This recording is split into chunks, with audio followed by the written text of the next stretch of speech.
Olá, eu sou o pastor Esdras Carvalho, seja muito bem-vindo ao meu podcast. Nós estamos juntos estudando o livro de Provérbios com a seguinte proposta de tema: só para quem quer viver bem. Afinal, Provérbios é um livro que nos ensina os conselhos da sabedoria, mas colocá-los em prática é uma questão de escolha e muitos destes conselhos são difíceis de ser praticados. Por isso, é só para quem quer viver bem. É preciso querer, é preciso se esforçar, mudar hábitos e pôr em prática o que o livro ensina.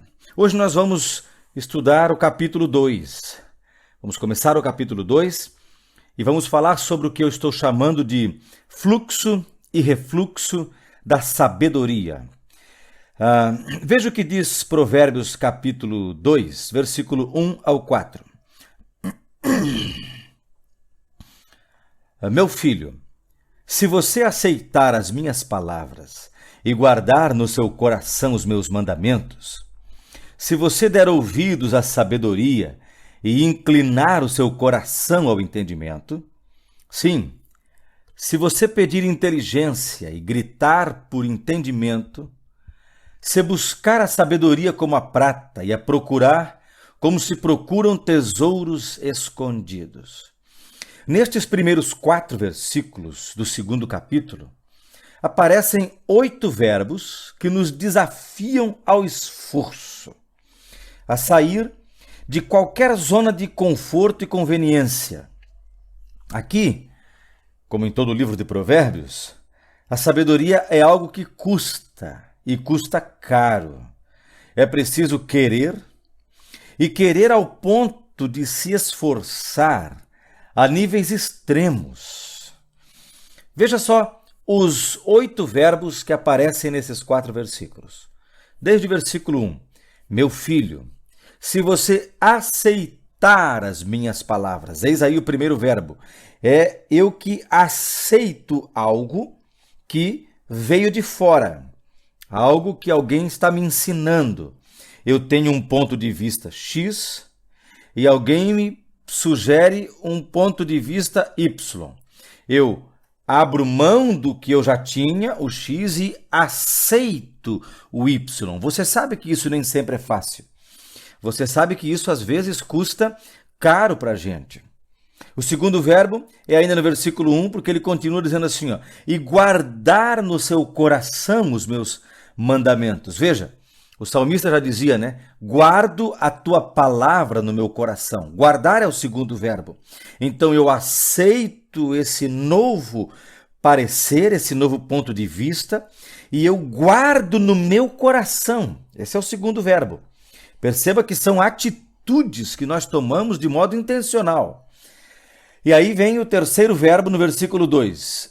Se você der ouvidos à sabedoria, ou seja, se você ouvir, atentar, dar ouvidos, é o terceiro verbo. Aí o quarto verbo é no versículo 2 ainda, e inclinar o seu coração ao entendimento. Veja o verbo inclinar. Quer dizer, é aquele esforço que eu faço na figura que se pode ter em mente a partir do verbo inclinar. Você imagina alguém prostrado, portanto está esforçando toda a musculatura do seu corpo, sofrendo dores nas costas, por exemplo, na região lombar, porque afinal ele está procurando algo, está em busca de alguma coisa, ele inclina o seu coração ao entendimento. É um esforço que se faz. Depois vem um outro verbo, já no versículo 3. Sim, se você pedir inteligência, então eu peço, eu vou ao dono da sabedoria e me humilho diante dele e peço a ele. Tiago já falava sobre isso também no Novo Testamento, ou vai falar sobre isso também no Novo Testamento, quando ele diz, se alguém tem falta de sabedoria, peça a Deus, que a todos dá liberalmente. Então surge o verbo pedir. Depois o outro verbo, ainda no versículo 3. Além de pedir, ele fala, e gritar por entendimento. Então observe que é uma pessoa que está buscando ao ponto do desespero. Eu quero, eu preciso e eu grito para que alguém me dê o entendimento. E finalmente, os outros dois últimos verbos estão no versículo 4 e eles trazem uma figura de linguagem consigo. Porque diz assim: se buscar a sabedoria como a prata. Quer dizer, o verbo é o verbo buscar, e é um buscar como quem procura a prata. Quer dizer, aquela pessoa que está querendo enriquecer, que está trabalhando da madrugada até a noite, até tarde da noite. Trabalhando 12, 15, 18 horas por dia. Ele está buscando a prata, buscando prosperidade, buscando riqueza, querendo ganhar dinheiro. É como quem faz essa busca, mas não é a busca pelo dinheiro, é a busca pela sabedoria. E ainda no versículo 4 dizia a procurar, como se procuram tesouros escondidos. Sabe, aquela ideia do filme do Indiana Jones, que enfrenta inimigos, enfrenta os que protegem os tesouros, enfrenta o sol, enfrenta tiros, enfrenta perseguições, enfrenta chuva, enfrenta o frio, mas acredita que num determinado lugar ali se encontra um tesouro caríssimo, preciosíssimo, e quem o encontrar ficará riquíssimo. Então ele sai à procura desses tesouros. Então eu quero que você perceba comigo como esses verbos todos apelam para esse esforço em grandes proporções. Repare também que essas figuras de linguagem apelam para buscas feitas com sacrifício, cansaço, suor. É buscar como quem busca a prata, e é procurar como quem procura tesouros escondidos. Agora, reflita comigo numa outra coisa que aparece no texto, está implícita, né? Se eu preciso buscar tanto, se eu preciso procurar com tanto esforço, é porque a sabedoria não é para nós uma tendência natural. Sabe? Como o envelhecimento, por exemplo. Envelhecer é uma coisa natural. A gente nasce, cresce, envelhece e morre. Com o envelhecimento vem a doença, as enfermidades. Não importa o que eu faça, essas coisas vão surgindo. É um movimento natural, é uma dinâmica natural. Já a sabedoria, de certa maneira, nesse texto, ela aparece como uma virtude, ou seja, não é uma coisa que eu tenho naturalmente em mim. Eu preciso buscar, eu preciso ir à luta, eu preciso me esforçar. Isso significa que não é uma coisa que, por naturalidade, brota de dentro da gente. Então eu busco. A sabedoria é uma coisa que a gente não tem como uma coisa natural, como o mau hálito que é natural, como o suor que é natural. Não, não. A sabedoria é buscada, é procurada. E é nesse sentido que aparece essa dinâmica, esse movimento do fluxo e do refluxo da sabedoria. Se você ler os versículos 5 e 6, nós já lemos do 1 ao 4, diz assim, ó: então você entenderá o temor do Senhor e achará o conhecimento de Deus. Versículo 6. Quer dizer, nesse primeiro instante, do versículo 5, melhor dizendo, eu recebo um parabéns. Parabéns, você entendeu o temor do Senhor, você achou o conhecimento de Deus. Mas no versículo 6 eu recebo um golpe, porque ele diz assim: porque o Senhor dá a sabedoria, e da sua boca vem o conhecimento e a inteligência. No versículo 6, a sabedoria é uma dádiva, é um dom concedido gratuitamente por Deus. Ou seja, do versículo 1 ao 4, eu aceitei, guardei, ouvi, me inclinei, pedi, gritei, busquei, procurei, me esforcei. Sacrifício, empenho para buscar algo. No versículo 6, parabéns, você entenderá o temor do Senhor e achará o conhecimento de Deus. Quer dizer, você foi recompensado pelo seu esforço. Isso no versículo 5, melhor dizendo. Mas no versículo 6, parece aquele tapa de luva de pelica, né? Porque o Senhor dá a sabedoria e da sua boca vem o conhecimento. Quer dizer, é uma dádiva, é um presente oferecido graciosamente. Afinal de contas, eu me esforço, busco e alcanço ou eu recebo isso de Deus como uma dádiva? Esse é o detalhe do fluxo e do refluxo da sabedoria. Desde agora, do versículo 5 em diante, nós estaremos colocados diante do que pode parecer um paradoxo, mas é, na verdade, um movimento natural de fluxo e refluxo da sabedoria. Se você ler o livro de Provérbios com atenção, ele nos ensina que nós devemos buscar a sabedoria, mas ele também insiste que a sabedoria está à nossa procura. Por exemplo, a sabedoria no capítulo 1, versículos 20 e 21, clama a nós. Ela nos procura pelas praças. Porém, nós também devemos clamar em voz alta pela sabedoria no capítulo 2 e no versículo 3. O texto, nos conduzindo por seu próprio caminho, vai nos exortar a colocarmos grande esforço e busca pela sabedoria.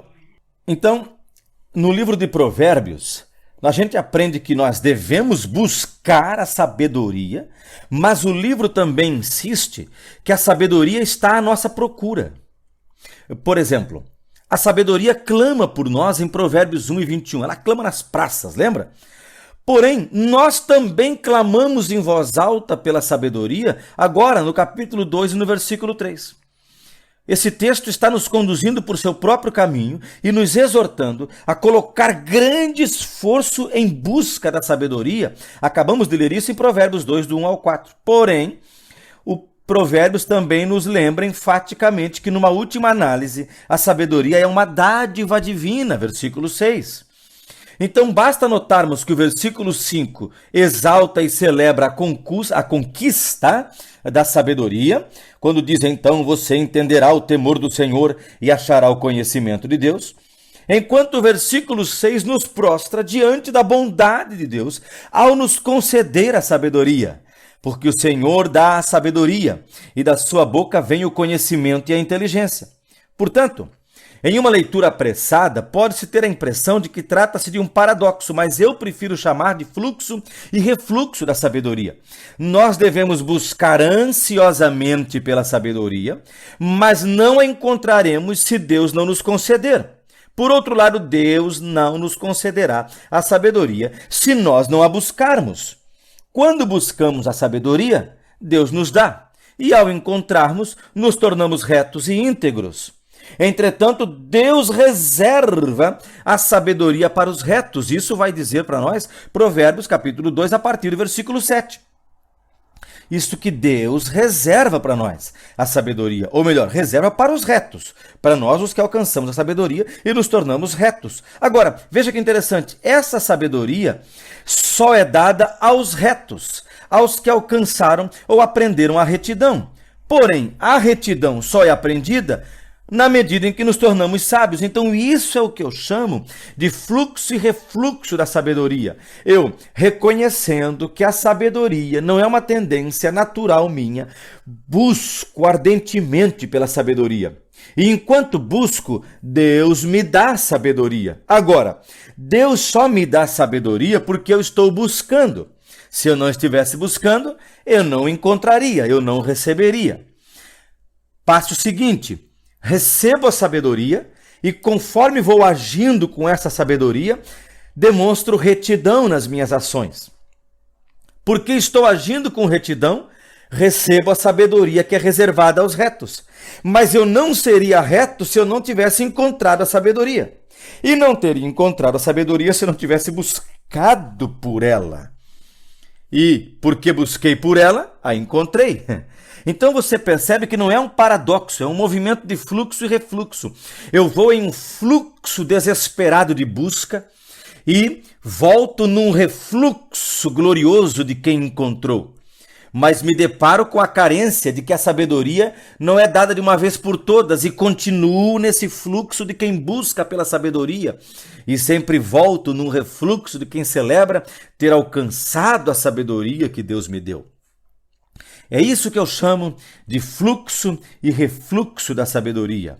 Observe, por exemplo, o versículo 7 dizendo: Ele reserva a verdadeira sabedoria para os retos, é escudo para os que andam com integridade, guardando as veredas da justiça e conservando o caminho dos seus santos. Já li o versículo 8. Versículo 9: Então você entenderá a justiça, o juízo e a equidade, todas as boas veredas, porque a sabedoria entrará no seu coração e o conhecimento será agradável à sua alma. O discernimento o guardará e o entendimento o protegerá. Então, afinal de contas, eu busco e encontro ou a sabedoria entra no meu coração? A sabedoria que entra no meu coração é a sabedoria que me dá o discernimento que me guarda e o entendimento que me protege. No versículo 12, a sabedoria o livrará do caminho do mal e do homem que diz coisas perversas, dos que abandonam as veredas da retidão, para andarem pelo caminho ou pelos caminhos das trevas. Versículo 14, dos que têm prazer em fazer o mal e se alegram com as perversidades dos maus. Versículo 15, cujas veredas são tortuosas e que se desviam em seus caminhos. Então veja, eu estou desfrutando da recompensa e dos benefícios da sabedoria. Isso significa que eu a alcancei, mas eu só a alcancei porque eu busquei. Então esse é o movimento de fluxo e refluxo da sabedoria. No próximo podcast, nós vamos falar mais detidamente sobre o valor, as recompensas, os benefícios da sabedoria. Mas por hora, eu quero te convidar a entrar nessa dinâmica, nesse movimento dinâmico de fluxo e refluxo da sabedoria. O Senhor te fará cada dia mais sábio,